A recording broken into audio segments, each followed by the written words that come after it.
राजा को जटिल नामक सन्यासी कहले हे इंद्रदुम्न ब्रह्म कौटी अच्छी मु कहूची तुमको गोटे श्लोक कहले कहले ब्रह्म कौटी अच्छी ना सागर से उत्तर तीरे महानद्यास्तु दक्षिणे पृथिव्यां गोपित स्थान सर्वतीर्थ फलप्रद। राजा इंद्रदुम्न को जटिल नामक सन्यासी कहले कहले हे राजन सागर से उत्तर तीरे कहले कहले समुद्रर उत्तर पार्श्वर होइतिबो महानद्यास्तु एटी सारा पृथ्वी रे जेते नदी अछंती कहले महानद्यास्तु दक्षिणे पृथिव्याम गोपित स्थान सर्वतीर्थ फलप्रद कहले समुद्रर उत्तर पटे महानदीर दक्षिण भागरे अवस्थान करिछि एभली एक तीर्थ से सारा पृथ्वी रे कौन सारा ब्रह्मांड रे गोपन अच्छी एवं जोटी पाद देले समस्त तीर्थर फल प्राणी को प्राप्त होता है। से तीर्थ होउचंती कौन से देवता होउचंती कौन ना सर्वदेवानाम राजा श्री पुरुषोत्तम सर्वदेवानाम राजा श्री पुरुषोत्तम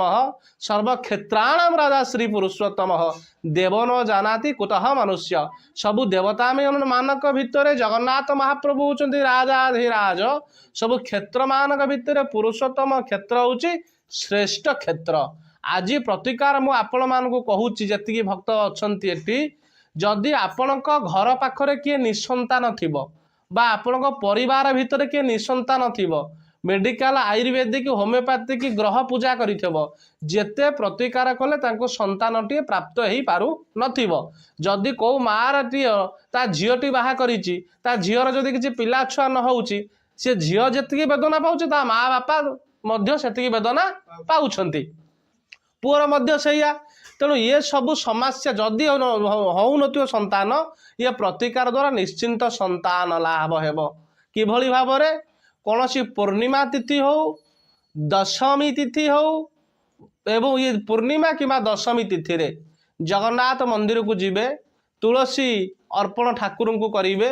एवं देखिए जगन्नाथ मंदिर भितर गरुड़ स्तंभ अच्छे से गरुड़ स्तंभ पाखरे जो चुनरा सेवक माने पूजा करती तांको पाखरे पहुँचे गरुड़ को पूजा करेंगे एवं गरुड़ दैनिक गाधाती से गरुड़ंकर स्नान जल को आनी जदि संपूर्ण 21 दिन निरामिष भोजन करी एवं जगन्नाथ को उद्देश्य घी संजटीए दे गरुड़ स्नान जल पान करेंगे तत्पश्चात प्रत्येक पूर्णिमा दिन जाइकिरी गरुड़ को दर्शन करेंगे जदि प्रति पूर्णिमा न जाई पारिबे आरंभ पूर्णिमा जीवे जो पूर्णिमा दिन गरुड़ स्नान पानी पीते और प्रत्येक पूर्णिमा दिन घरे रहीकिरी शुद्धपुत अरुआ भोजन करी से गरुड़ स्नान पानी की पानी पीउथे जो दिन 12 पूर्णिमा बा शेष पूर्णिमा हम गरुड़ को वस्त्र लगी करेंगे तुलसी लगी करेंगे एवं आनंद बजार 5 जन ब्राह्मण को भोजन करेंगे एवं भोजन कर सारा पर दक्षिण द्वार चाहे प्रभु को टिके दक्षिण जगन्नाथ 4 द्वार पूर्व द्वार हूँ भक्त मानकर पश्चिम द्वार सन्यासी मानकर उत्तर द्वार हूँ देवता मानकर दक्षिण द्वार हूँ काम द्वार जो द्वार घोड़ा था पूर्व द्वार सिंह पश्चिम द्वार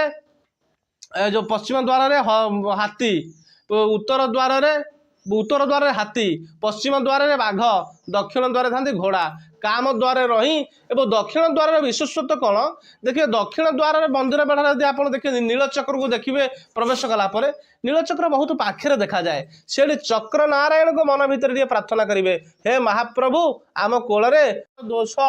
पाप को नष्ट करी आमको संतान प्राप्ति करंतु देखिए 1 वर्ष भितर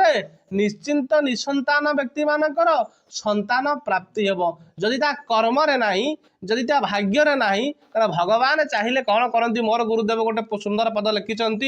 तुम्हें सबू करी पार देवता मुक को बाचाल करी पार तुम्हें खर्ब धरी पारे सविता बोले मुकटीए अनर्गल बाचाल भली गपी पार भगवान कृपा हेले खर्ब बोले बामनटीए भगवान कृपा हेले सविता बोले सूर्य नारायण को धारण कर धरी पारिबार शक्ति आसीबो भगवान जगन्नाथ चाहिए सब कथा करि पारंती तेणु ये हूँ गोटे सुंदर प्रतिकार मु निवेदन करी।